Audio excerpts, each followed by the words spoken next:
அனைவருக்கும் வணக்கம். இன்னைக்கு வீடியோவில் என்ன பார்க்க போகிறோம் அப்படின்னா சஷ்டி விரதம்.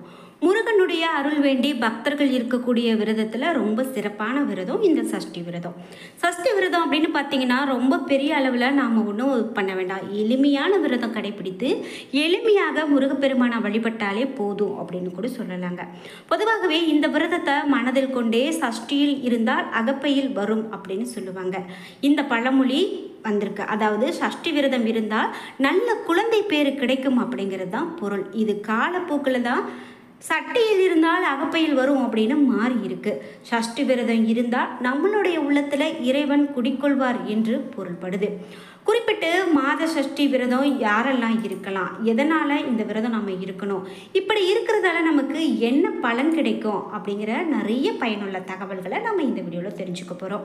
வீடியோ பார்த்துட்டு இருக்கக்கூடிய உங்களுக்கு முருகப்பெருமான் பிடிக்கும் அப்படின்னா வீடியோக்கு ஒரு லைக் பண்ணிவிட்டு ஓம் முருகா சரணம் என்ற வாசகத்தை கீழே கமெண்ட் பாக்ஸில் பதிவிட்டுட்டு வீடியோவை தொடர்ந்து பாருங்கள். கண்டிப்பாக உங்களுடைய வாழ்க்கையிலையும் நினைத்த காரியங்கள் எல்லாம் நடக்கும் என வேண்டிக்கோங்க. நாம் இப்போது வீடியோக்குள்ளே போகலாம். நீங்கள் இன்னும் உற்சாகம் டிவி சேனலை சப்ஸ்கிரைப் பண்ணாமல் இருந்தால் சப்ஸ்கிரைப் பண்ணிக்கோங்க. உங்களுக்கு ஜோதிட பலன்கள் தெரிந்து கொள்ளணும் அப்படின்னு நினச்சிங்கன்னா வராகி அம்மன் ஜோதிட நிலையத்தை தொடர்பு கொண்டு பேசுங்க. நீங்கள் நேரடியாக அங்கே போய் கேட்கணும் அப்படிங்கிற அவசியம் கிடையாதுங்க. சாதாரணமாக தொலைபேசியின் மூலமாக கேட்டாலே போதுமானது. உங்களுக்கான சரியான முழுமையான பலன்களை சொல்லிடுவாங்க. அந்த பலன்களானது கண்டிப்பாக நிறைய பேருடைய வாழ்க்கையை நல்லபடியாக மாற்றி இருக்கு. உங்களுக்கும் வாழ்க்கையில் நல்ல மாற்றம் வரும். வராகி அம்மன் ஜோதிட நிலையத்தின் தொலைபேசி எண் இந்த வீடியோக்கு கீழே டிஸ்கிரிப்ஷனில் கொடுத்துருக்கேன். சரி, நாம் இப்போது சஷ்டி விரதத்தை பற்றி பார்த்துட்ருக்கோம். பொதுவாகவே குழந்தை வரம் வேண்டுறவங்க சஷ்டியில் விரதம் இருப்பாங்க.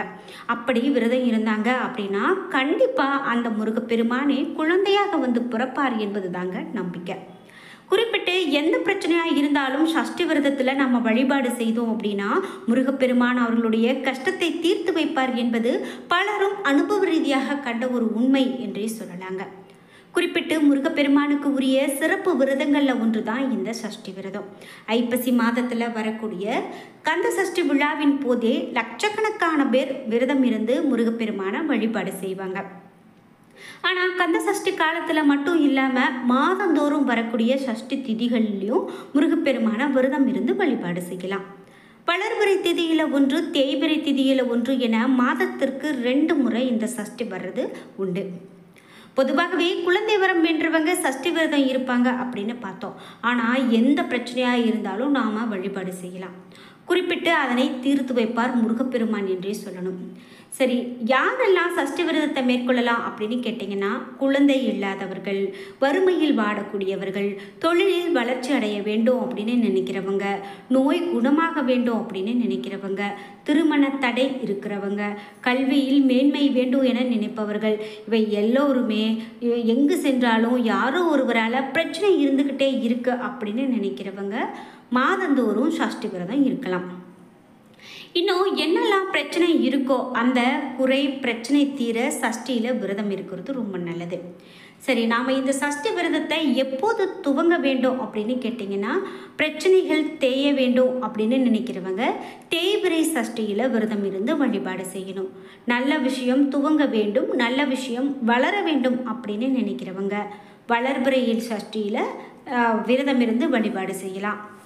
அதே போல் எந்த காரணத்திற்காக சஷ்டி விரதம் இருந்தாலும் வளர்பிறை தேய்பிறை என எந்த திதியில் வேண்டுமானாலும் சஷ்டி விரதம் இருக்கலாம்.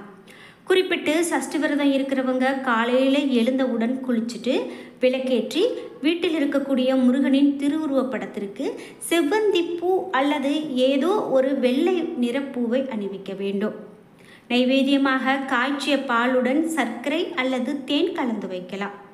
அதோடு 2 வாழைப்பழங்கள் அல்லது வேறு ஏதாவது பழங்கள் என பழம் கிடைக்கிறத வைத்து அந்த ஏதாவது ஒரு பழம் வெற்றிலை பாக்கு வைத்து மனம் உருகி நம்மளுடைய பிரார்த்தனையை முருகப்பெருமான் கிட்ட முறையிட்டு வேண்டிக் கொண்டு விரதத்தை துவங்கலாம். அருகில் இருக்கக்கூடிய முருகன் கோவிலுக்கு சென்று வணங்கலாம். ஒருவேளை சாப்பிடாமலோ அல்லது 2 வேளையும் சாப்பிடாமலோ அல்லது பழம் மற்றும் பால் மட்டும் சாப்பிட்டு விரதம் மேற்கொண்டு கூட வழிபாடு செய்யலாம். உடல்நிலையை பொறுத்து எந்த முறையில் வேண்டுமானாலும் விரதம் இருக்கலாம். மாலையில் வீட்டில் சட்கோண கோலம் அமைத்து அதில் 6 அகல் விளக்குகளில் தீபம் ஏற்றலாம். இது மட்டும் இல்லாமல் 6ம் நெய் தீபமாக ஏற்றுவதும் சிறப்பு தாங்க. அல்லது ஒரு தீபமாவது நெய் தீபமாக ஏற்றலாம். மார்கழி மாதத்தில் நடக்கக்கூடிய விஷயங்கள் நாம் எப்படி பெருமாளுக்காக சிறப்பாக மேற்கொள்கிறோமோ அதே போல் இந்த சஷ்டி என்பது முருகப்பெருமானுக்காக நம்ம மேற்கொள்ளக்கூடிய விரத முறை. அதில் குறிப்பிட்டு புரட்டாசி மாதத்தில் வரக்கூடிய இந்த சஷ்டியானது கூட ரொம்ப ரொம்ப சிறப்பானதுங்க. புரட்டாசி மாதத்தில் 30 நாளுமே விசேஷம் அப்படின்னு தான் சொல்லணும். அந்த வகையில் சஷ்டி வரக்கூடிய நாளில் கூட முருகப்பெருமானை நினைத்து விரதம் இருந்து வழிபாடுகளை மேற்கொள்ளலாம். குறிப்பாக நாம் பெரிய பெரிய கோவில்களுக்கெல்லாம் போக முடியலை அப்படின்னு சொன்னால் கூட பரவாயில்ல. முருகப்பெருமானை நினைத்து முழு மனதார வழிபட்டு நம்ம வீட்டுக்கு அருகில் இருக்கக்கூடிய சிறிய முருகன் கோவிலுக்கு கூட சென்று வழிபட்டுட்டு வரலாம். நைவேத்தியமாக காய்ச்சிய பால், பழம் இவையெல்லாம் வைத்து வழிபாடு செய்யலாம். பூஜைகளை முடித்த பிறகு நைவேத்தியமாக வைத்திருக்கக்கூடிய பாலை குடித்து விரதத்தை முடிக்கலாம். குழந்தை பேர் வேண்டி விரதம் இருக்கிறவங்க அதற்கு உரிய திருப்புகழ் பாடல்களை காலை மாலை என 2 வேளையும் பாராயணம் செய்யலாம். மற்ற பிரச்சனைகள் உள்ளவங்க அவரவருக்கு உரிய பிரச்சனைகளுக்கு ஏற்ற பாடலை பாராயணம் செய்யலாம். அல்லது பொதுவாகவே கந்த சஷ்டி கவசம் பாராயணம் செய்யலாம். கந்த சஷ்டி கவசம் யார் வேண்டுமானாலும் பாராயணம் செய்யலாம். எத்தனை காலம் விரதம் இருக்கணும் அப்படின்னு இப்போ ஒரு சந்தேகம் உங்களுக்கு வரும். எந்த காரணத்துக்காக விரதம் இருக்கிறாங்களோ அந்த காரியம் நிறைவேறும் வரை ஒவ்வொரு மாதத்திலும் வரக்கூடிய வளர்பிறை மற்றும் தேய்பிறை சஷ்டியில் விரதம் இருக்கலாம். குழந்தை வரம் வேண்டக்கூடியவங்க குழந்தை பிறக்கும் வரை இந்த விரதத்தை தொடர்ந்து இருக்கலாங்க. குறிப்பிட்டு சஷ்டி விரதத்தை நீங்களும் மேற்கொண்டு வரீங்க அப்படின்னா மறக்காமல் உங்களுடைய கருத்துக்களை கமெண்ட் பாக்ஸில் சொல்லுங்கள். அதோடு திருமண பாக்கியம் நமக்கு கைக்கூடியே வரல, இப்படி தள்ளி போயிட்டே இருக்குது, நம்மளுக்கும் திருமணம் நடக்குமா அப்படின்னு வருத்தப்படுறவங்க கூட முருகப்பெருமானை வந்து வழிபாடு இந்த சஷ்டியில் விரதம் இருந்து வழிபாடு செய்தாங்க அப்படின்னா கண்டிப்பாக திருமண வரம் கைக்கூடி வரும். சஷ்டி என்பது 6வது திதியாக வருதுங்க. வளர்பிறை சஷ்டி, தேய்பிறை சஷ்டி என முருக பக்தர்கள் 2 சஷ்டி திதிகளை விரதம் இருந்து வணங்குறாங்க. வெள்ளிக்கிழமை, செவ்வாய்க்கிழமை முருகப்பெருமானுக்கு உகந்த நாட்கள். கார்த்திகை, பூசம், விசாகம் முருகப்பெருமானுக்கு உகந்த நட்சத்திரங்கள். திதிகளில் சஷ்டி திதி முருகப்பெருமானுக்கு உகந்தது அப்படின்னு சொல்லலாம். இந்த சஷ்டி விரதம் கவலைகளை நீக்கி சந்தோஷத்தை தரக்கூடிய ஒரு விரதம் என்று சொல்லப்படுது. இது மட்டும் இல்லாமல் சட்டியில் இருந்தால் அகப்பையில் வரும் என்பது சஷ்டி திதியை வைத்து உருவான பழமொழி என பார்த்தோம்.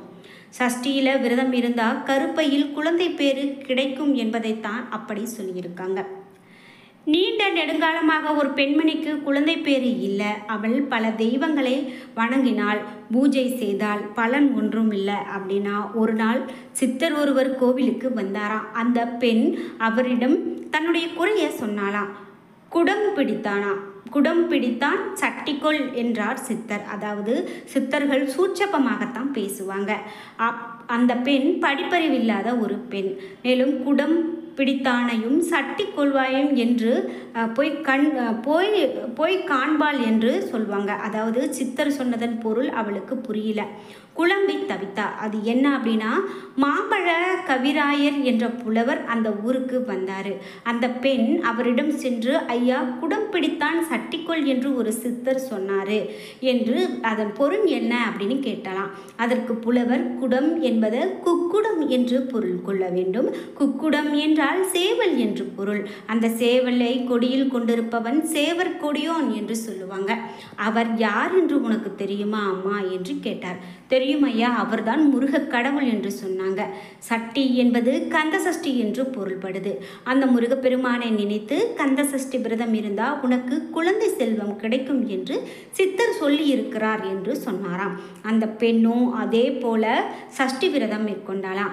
ஐப்பசி மாதம் கந்த சஷ்டி விரதம் 6 நாட்கள் இருந்து அழகான முருகப்பெருமானை போலவே ஒரு ஆண்மகனை பெற்றெடுத்தாளாம்.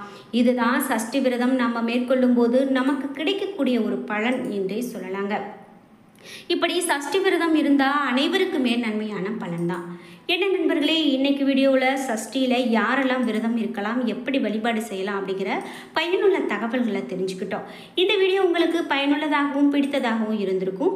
வீடியோ உங்களுக்கு பிடிச்சிருந்தால் லைக் பண்ணுங்கள், ஷேர் பண்ணுங்கள், கமெண்ட் பண்ணுங்கள். நீங்கள் இன்னும் உற்சாகம் டிவி சேனலை சப்ஸ்கிரைப் பண்ணாமல் இருந்தால் சப்ஸ்கிரைப் பண்ணிக்கோங்க. கூடவே இருக்க பெல் ஐக்கானை மறக்காமல் கிளிக் பண்ணிடுங்க. நன்றி வியூவர்ஸ்.